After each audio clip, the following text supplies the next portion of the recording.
Alright guys, now a few of you asked me today in the live stream to do a review video on the Avengers Infinity War that Spaz Kid and I went to see yesterday. You guys know me, and I'm right up front about this. I'm a really easy person to please when it comes to my entertainment. In other words, I'm the type that I'm looking for reasons to like something more than I am looking for reasons to dislike something. Now, that all said, Infinity War is crazy. It's just stupid good. That was an excellent movie from start to finish. One of the things I use as a real barometer, being an old fart and being someone who doesn't get much sleep per night anyway and always has stuff running through my head, is does a movie keep me interested the whole time? Are there any points where, you know, throughout that you start to do a little bit of this, or your mind starts to wander a little bit thinking about what you're going to be doing next, or what you're doing when you leave the theater? None of that takes place in the 2.5 hours that you're there for Infinity War. The characters are all spot on. I mean, these are all, for the most part, all characters we come to know and enjoy if you're into the Marvel movies at all, and even if you're not. I mean, everything about them was true to form. The comedy elements, the comedic spots were hilarious. The story is structured perfectly. I mean, obviously a good story, as they always say, has a beginning, middle, and end. All three parts worked phenomenally. Now, there's no spoilers in this review, so, you know, I can't go into great detail as to why I liked everything as much as I did. If you guys enjoy talking about this, we can do another video that will mark as containing spoilers, and we can talk about it, talk about where we think things are going next, so on and so forth. But again, the storytelling, incredible. The characters, phenomenal. The acting is always top flight.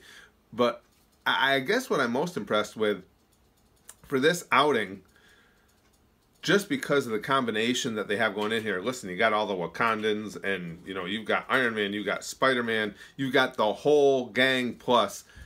Marvel could have sat just on that alone and said, you know what, throw me any script you want, because hey, throw me any script you want, because it doesn't really matter. I mean, this is the crew we're going into this with. So they didn't do that at all. I mean, the story was intense. The ending was just crazy. Absolutely crazy. Spaz Kid and I won't even tell you about what emotions we were feeling, because I don't want to spoil anything.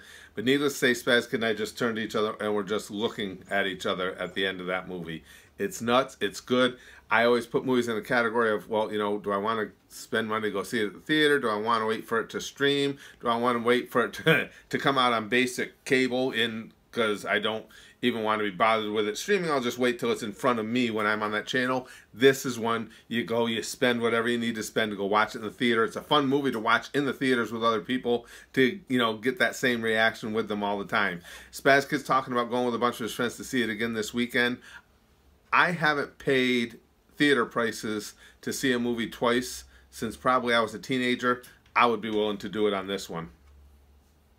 That's saying something. Parting with my money twice to see a movie. That's good stuff. And Thanos, I'm now officially geeked out for Thanos. I should put that in there as well. Many of you have observed that I look a lot like Thanos. Yes, I know I have a giant mutant head. Yeah, if it could be arranged, Pervy Sage might be in trouble here with who I decide to cosplay as, because I'm thinking of just taking a bunch of juice, taking a bunch of steroids and HGH, working out like a madman, and going as Thanos instead. No.